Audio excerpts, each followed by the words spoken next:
কালকে দেবের একটা সিনেমা দেখছিলাম, একটা বাংলা সিনেমা, নামটা আমার ঠিক মনে নেই।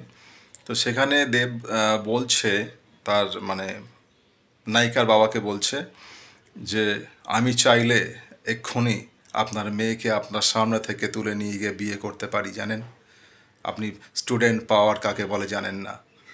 এবং এই কথা শুনে হল তো ফেটে পড়ছে, দর্শক একেবারে যাকে বলে মন্ত্রমুগ্ধ এবং হাততালিতে ফেটে পড়ছে, ঠিক আছে? তাহলে আলটিমেটলি ব্যাপারটা দাঁড়াচ্ছে কি, যে আপনি মানে যারা একটু বয়স্ক হয়ে যাচ্ছে আর কি, তারা তার মেয়েকে যত্ন সহকারে মানুষ করবে, পড়াশোনা শিখবে, কলেজে যাবে, এবং কলেজে যাওয়ার পরে সে একটা ছেলেকে ভালোবাসবে, এবং সেই ছেলেটা বলবে যে যখন তখন তোমার বাবার সামনে দিয়ে, বাবা মায়ের সামনে দিয়ে আমি তোমাকে তুলে নিয়ে গিয়ে বিয়ে করতে পারি, জানো? সুপারহিট।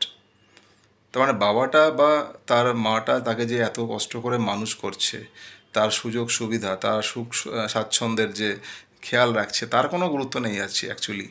ঠিক আছে, মানে মানে দুনিয়াটা এইভাবে চলছে যে নায়ক এবং নায়িকা মিলতে পারলেই হলো।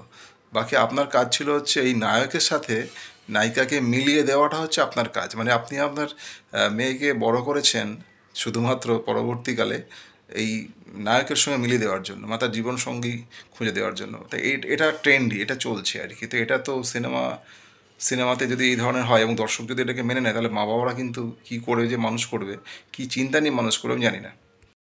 প্রত্যেকটা বাড়িতেই কিন্তু আমি মনে করি ছেলে মেয়েকে সেইভাবেই মানুষ করা উচিত, যাতে সে পরবর্তীকালে মা বাবার কথা অন্তত বোঝে। নিজের ভবিষ্যৎ, নিজের সিদ্ধান্ত নেওয়ার যে ক্ষমতা, সেটা তো তৈরি হয় অনেক পরে, কারণ বাস্তব দুনিয়া বা আহ, মানুষের সাথে মেলামেশা করার যে মাধ্যমে অভিজ্ঞতা অর্জন, সেটা তার অনেক পরে হয়ে থাকে।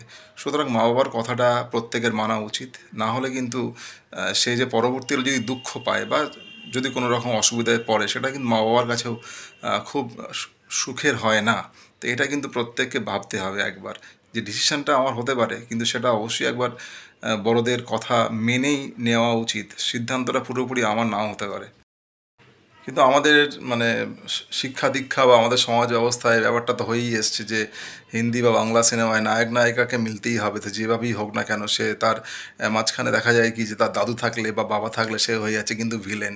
কিন্তু কেননা সে না বাবা মার সাথে থেকে, যেহেতু নায়কের সাথে মিলতে দিচ্ছে না, নায়কের হয়তো ইকোনমিক্যাল কন্ডিশন ভালো নয় বা ইত্যাদি দেখে হয়তো মিলতে দিচ্ছে না, অতএব নায়ক জিন্দাবাদ, নায়িকা জিন্দাবাদ, বাকিরা যারা আছে, যারা তাকে মানুষ করেছে, তারা হয়ে যাচ্ছে সিনেমাতে ভিলেন। এটা হচ্ছে একটা সোসাইটির ব্যাপার, এবং তাকে আবার সাপোর্ট করছে কিন্তু তার বন্ধু বান্ধবরা।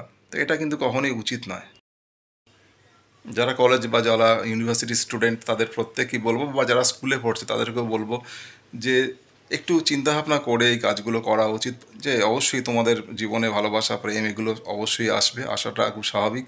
কিন্তু মা বাবাকে দুঃখ দিয়ে বা মা বাবার কথা না মেনে বাড়ি থেকে পালিয়ে গিয়ে বা যে কোনোভাবে আমাকে তার সাথে জীবন কাটাতে হবে, এই সিদ্ধান্ত নেওয়ার আগে একটু ভেবে দেখবে যে রাত জেগে কিন্তু তোমার মা বা বাবা তোমাকে কিন্তু মানুষ করেছে, অনেক কষ্ট করে তোমার জন্য সহ্য করে তোমাকে মানুষ করেছে। তো সেই দিনগুলোর কথা তুমি হয়তো দেখোনি, তোমাকে কিন্তু একটু মনে রাখতে হবে সেই দিনগুলোর কথা। তোমার জীবনে আজকে যে সঙ্গী এসছে, তার কথা ভাবার আগে তাকে ভাবতেই হবে, নিশ্চয়ই ভাবতে হবে, কিন্তু মা বাবার কথাটা ভুলে গেলে হবে না। গুরুজনদেরকে একেবারে বাদ দিলে কিন্তু জীবনটা কিন্তু খুব একটা সুখের হয় না। অতএব বি কেয়ারফুল, এবং all the best for your life.